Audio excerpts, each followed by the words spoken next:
The Florida Gators defense is going to be better in 2023 than it was in 2022, and I'm going to tell you exactly why here on Locked On Gators. You are Locked On Gators, your daily podcast on the Florida Gators. Part of the Locked On Podcast Network, your team every day.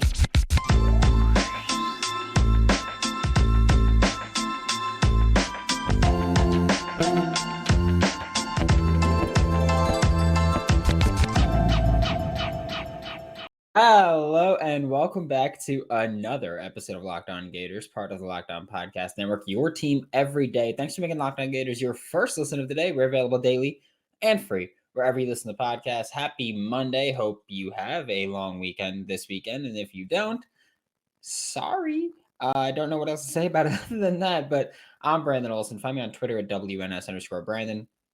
Find my written work with Whole Nine Sports and Giants Country of SI.com.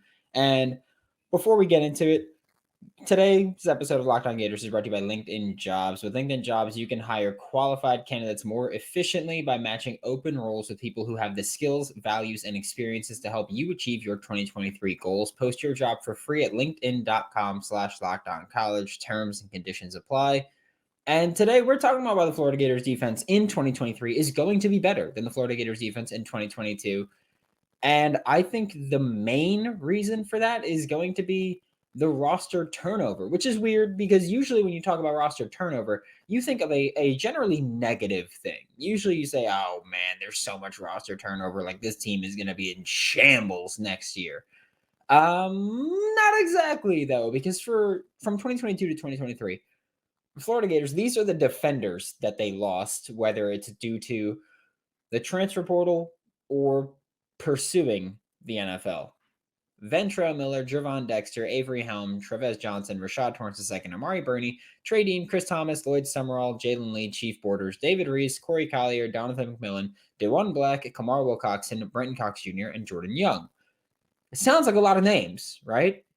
Because it is. But when you listen to that list and you hear the names that are on that list that are no longer with the Florida Gators, you go, okay, there's maybe 4 players on that list that their loss is going to hurt. But I mean, when you've got a list of, I'm not going to do the math, but we'll say 16, generally 16 to 20. When 20 to 25% of that list are players where you're like, oh, damn, that sucks. But that means 75 to 80% of that list is who cares? I'm fine with it. The huge majority of that list were depth pieces or starters that underperformed. Ventrell Miller is the only player on that list where I'm looking at it and I'm saying, damn, we're really going to miss him in 2022.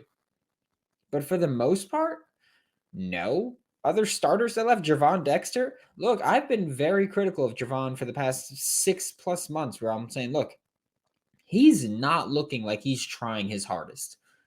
He's content going, oh, you're going to double team me?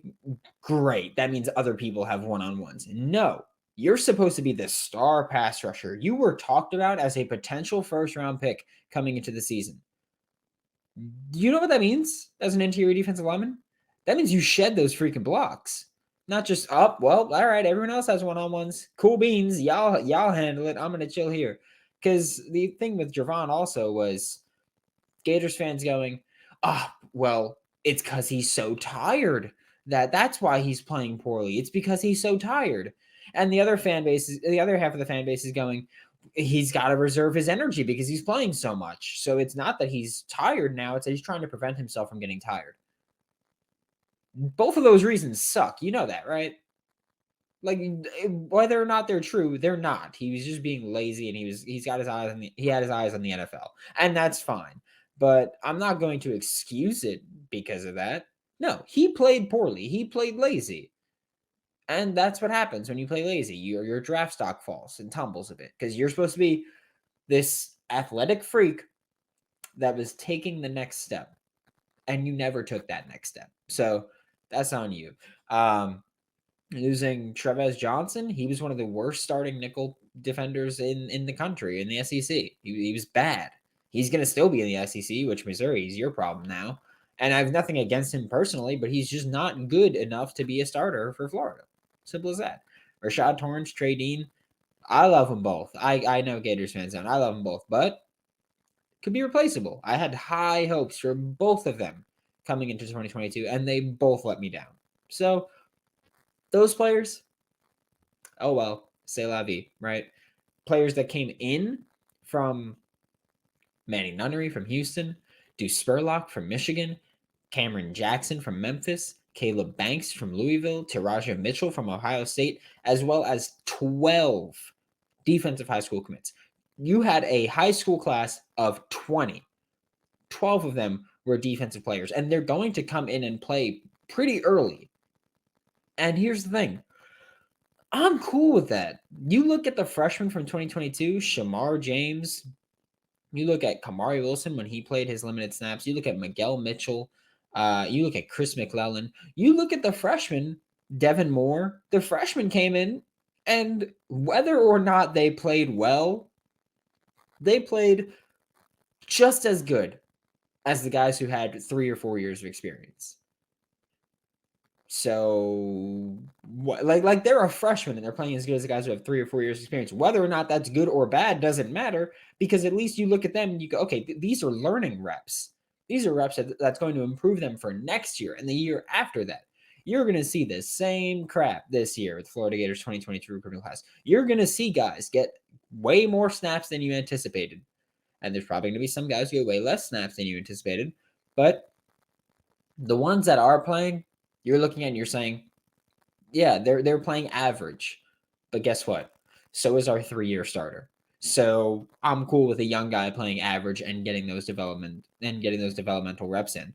Like, this is one of those instances where the Florida Gators trimmed a ton of fat from their roster and added some legitimate talent that can improve this team immediately and in the future. And I'm not the type of guy where every year, if there's players who leave, I'm not, good riddance, bye-bye. No, but this is a year where you lost guys who didn't play. You lost guys who, if they did play, didn't play well. And you lost guys who, frankly, had their heads up their own you-know-what. So if they're gone, is it really that bad of a loss? Because I don't think it is. I'm perfectly content with this departure. I'm perfectly content with this turnover. And I think that the roster turnover, the losses suck, yeah, but the people coming in, I think, are way better than a lot of the people that you lost. Like, you lost Ventrell and you cannot replace him, but Taraja Mitchell can try his best to do that. You lost Gervon Dexter and you can replace him, and Cameron Jackson or Caleb Banks can try to do that. You lost Amari Burney and you can replace him. Truly, I think Manny Nunnery can step in and play the Amari Burney role immediately, but I don't even know if he'll have to, because I'm thinking Shamar James is going to take that role. So you've lost guys that were your starters, and you're replacing them either with guys on your roster that are now going to be starters and adding better depth, or you're adding new starters there that could be just as good or better than the guys that you already had. So this is one of those times where, and it's one of the few instances where you trim the fat and you get your roster a lot better. Whether or not that continues to happen, we'll see. Because genuinely, I think that the players that Billy Napier are coming in will be hard to replace when they're 2 or 3 years down the line. So, but we'll cross that bridge when we get there. We're going to talk about how roster retention is also going to help this Florida Gators team be better, this Florida Gators defense be better in 2023 than it was in 2022. But today's episode of Locked On Gators is brought to you by LinkedIn. So, as a small business owner or hiring manager, you know that success in 2023 all depends on the team members you surround yourself with, which we talk about incessantly on this show. That's why you have to check out LinkedIn Jobs. With LinkedIn Jobs, you can hire qualified candidates more efficiently by matching open roles with people who have the skills, values, and experiences to help you achieve your goals. They go beyond resume data by using insights from your job post, company, and their 875 million member profiles to put your post in front of the most qualified candidates. LinkedIn Jobs helps you find the qualified candidates that you want to talk to faster. Post your job for free at linkedin.com/lockedoncollege. That's linkedin.com/lockedoncollege to post your job for free. Terms and conditions apply.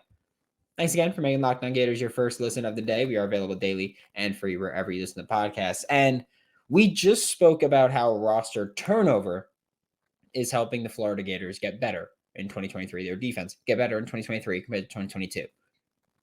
Now, we're going to talk about how retention is going to help this team get better in 2023 than 2022. And the first thing that we're going to talk about isn't on the roster. The first thing we're going to talk about is this coaching staff, because Florida kept the huge majority of their coaching staff, especially defensively. So I don't care how much Gators fans might not like some of the members of this coaching staff. I don't care how much some Gators fans might not like Patrick Toney, might not like Jay Bateman, might not like Mike Peterson. I don't care, because here's the thing. You're keeping them for another year at least, and that another year is going to make this team better. This defense was bad in 2022. No one's denying that. I'm not denying that. I think schematically it was pretty good, but the defense performed poorly. And they showed flashes. So showing flashes and getting to be here for another year usually indicates, hey, they're going to be better this year. Which is also, can we talk about this for a second? Where we're gonna break away from the defense for a second, because I need to talk about this hypocritical approach that Gators fans have, where Gators fans will look me in the eyes and say, yeah, Anthony Richardson was bad in 2022, but it was his first year as a starter. He showed flashes. He should come back for another year because he'll be better next year. We promise. But the same Gators fans will look at this coaching staff and say, oof, they sucked. Get rid of them. Even though realistically, yes, this defense was bad in 2022. But they showed flashes. They should be here for another year because that means they're going to get better. It was Anthony Richardson's first year as a starter, right? It was his coaching staff's first year in the SEC. I genuinely think that those are comparable there. So, and before anybody goes, what flashes? Utah team played very well. First half, you defended the run very well. Second half kind of got away from you, but not enough to lose you the game.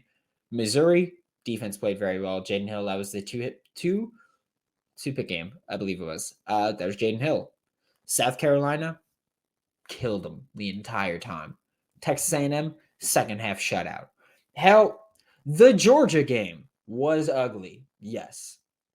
But that was maybe the point where this defense made adjustments, made some plays, and that was maybe the biggest game where you just looked at the team that you're lining up across and you go, damn, they're way better than us. Because I brought up this play a couple weeks ago. Trey Dean down the right sideline in man coverage against Brock Bowers. Trey Dean made a great play. Brock Bowers just made a better one. So that was maybe the game where you look at the defense and you go, okay, damn. Like you guys are making adjustments, which is what we've been asking for. You guys are getting more aggressive, which is what we've been asking for. You're playing more man coverage, which is what we've been asking for. But there are still some Gators fans who will sit there, look me in the eyes and say, Anthony Richardson should come back for another year and he'll get better, but also replace the defensive coordinator and replace the defensive staff because it's been a year and they haven't gotten better. I hope me putting it in that way, from that perspective, helps anybody who had that stance realize how ridiculous you sound, because you genuinely, truly sound ridiculous. And even on top of the coaching staff coming back to retention, impact players, whether they were impact players in 2022 and will again be in 2023, or weren't in 2022 but will be in 2023. Princely Umanmielen, who, like I said, I spoke to multiple scouts while I was down in Mobile for the Senior Bowl, and I had multiple people tell me, and I mean actual scouts, not just media people, like not like when I evaluate players, like actual NFL scouts tell me they thought 33 was the best player on that defense in 2022. Princely Umanmielen, best player on this team. Jason Marshall Jr. Again, I have nothing against him. I feel bad for him because I don't think he's ever going to be as good as Gators fans want him to be. And that's not his fault. That's Gators fans' fault. Some Gators fans' fault for putting that pressure on him when it's not deserved. Just because he was a high ranked recruit. Antoine Power Island got way better once he got the starting spot. Desmond Watson lost even more weight. So we'll see how he plays this year. Shamar James, he's back. Chris McClellan was a freak as a freshman. Kamari Wilson, I think played all right given his limited snaps.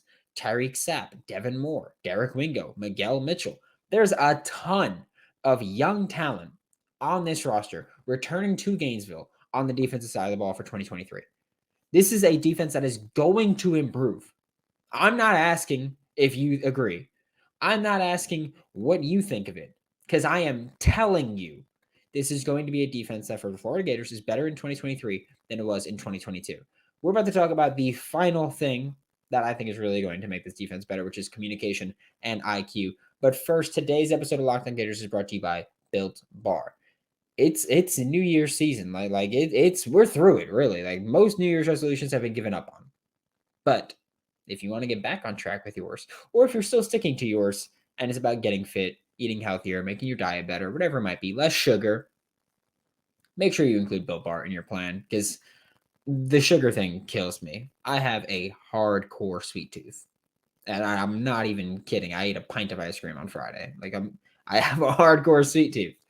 But with Built Bar, I can get I can get my craving quick. Because guess what? It's coated in 100% chocolate, has just 130 calories, just 4 net carbs, and 17 grams of protein. Also, they're finally in store, so you can go to Built or BuiltBar.com, go to your local Walmart or Sam's Club, and you can get yourself a Built Bar. To wrap up today's show, we're talking about the final thing that's going to make this Florida Gators defense be significantly improved in 2023 compared to 2022, which is communication and IQ. I'm putting those two intangibles together because, and I know that I've spoken about this in depth before, and I know that we've spoken about it off air, on air with people. We've gone through a lot of it, but this Florida Gators defensive system is not an easy one to learn because you ask so many players at every position to do things that the huge majority of other defenses won't ask them to do.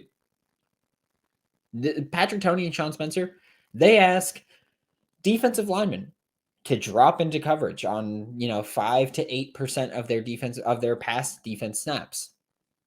The huge majority of other teams will be like, hey, maybe once or twice per season we'll ask you to do that. That's not how it works in Gainesville. Linebackers, off-ball linebackers, being used as pass rushers. That's not something that you see in every other defense unless you're looking at like Arkansas or Missouri where they run a lot of cover one and you're blitzing.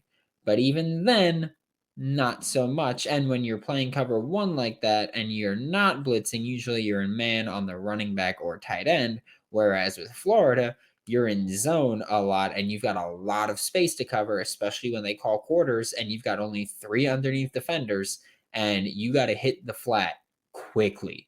So that things like that, safeties and nickels being used as pass rushers, corners being used as pass rushers, things that you very, very, very rarely see in the huge majority of other defenses, Florida asks their players to do. And this defense struggled with that in 2022. They did. And the staff focused on bringing in high school recruits from complex defenses that give them a bit of leeway, give them a bit of an IQ advantage over the other high school recruits, where we had Coach Chris Mitchell, who was on the show a few months ago after Jordan Castell committed to the Florida Gators. And Chris Mitchell was like, yeah, our defense is very similar to what the Florida Gators run. Bryce Thornton did very similar things to what Florida asked their safeties and nickels to do. Florida brought in players who have already shown they can do what Florida is going to ask them to do. They brought in guys who IQ-wise are already head and shoulders above other high school commits, other high school recruits. They get a little bit of an IQ advantage over other high school recruits, and this team should overall be smarter in 2023 than it was in 2022. And just in terms of being able to do what you're being asked to do. But another huge thing in 2022 that killed the Florida Gators were communication. A key issue, perhaps the biggest issue on this defense in 2022 was communication. It wasn't third and long. It wasn't run defense. It wasn't any of that. It was communication. Because you look at the Tennessee game, those busted plays downfield, that wasn't people getting beat. I've spoken about this ad nauseum here. We've all spoken about it ad nauseum here. The issue with coverage in 2022 wasn't just being bad. It was very rare that Florida Gators DBs just got beat in coverage. The huge majority of screw-ups and big plays were not getting beat in coverage. The issues were not playing the right coverage, and it wasn't because the wrong coverage was called. It was because they didn't play the coverage that was called. And this isn't me saying, oh, I'm pretty sure they were supposed to be doing that. This is me saying that I have asked people in the program, hey, was this what was called and was this what happened? And they'll tell me, yep, this is what should have happened. I spoke to someone about Trey Dean against Tennessee, that one play up the sideline where the slot receiver just ran free. And I said, hey, like, was this a miscommunication? And you know what I was told? Trey Dean should have just picked up the slot receiver. That's what I was told. That's what I was told there. Because there are multiple times where you'll see a little hand signal or a little hand gesture. And if you don't know what the hand signals mean, then you're not going to know whether or not that was the screw up. But if you do know what the hand gestures mean, specifically that Tennessee game, then you know what the screw up was. The two main communicators in the secondary were Trey Dean and Trevez Johnson. I have no idea if Trevez Johnson made multiple mistakes in coverage in communicating his coverages. I know for a fact Trey Dean did. And at the second level, you got Ventrell Miller, who is the main communicator. He's the heart and soul of this defense. When he wasn't on the field, the defense suffered. Look at the one game he missed. Week 3, South Florida. South Florida ran all over the Gators, running counter runs because it was not Ventrell there. I know that it was Scooby playing that Mike linebacker role. I don't care who it was. It wasn't Ventrell, and that's the real killer there. So I think that it's going to be incredibly difficult to try and replace that leadership, but we'll see what happens with it. But I think that on the back end, at least, communication is going to improve. I think at every level, defensive IQ is going to improve. That is going to, in turn, make your defense better. So thank you for making Locked On Gators your first listen of the day, every day. We're available daily and free wherever you listen to the podcast. We'll be back tomorrow to talk more Florida Gators football. For your second listen of the day, check out Locked On SEC, hosted by Chris Gordy. Get the best coverage on the best conference, including the best university, the University of Florida. For Locked On Gators, I'm Brandon Olson. Don't forget to follow me on Twitter at WNS_Brandon. Find my written work with Whole Nine Sports and Giants Country at SI.com, and I'll see you all tomorrow.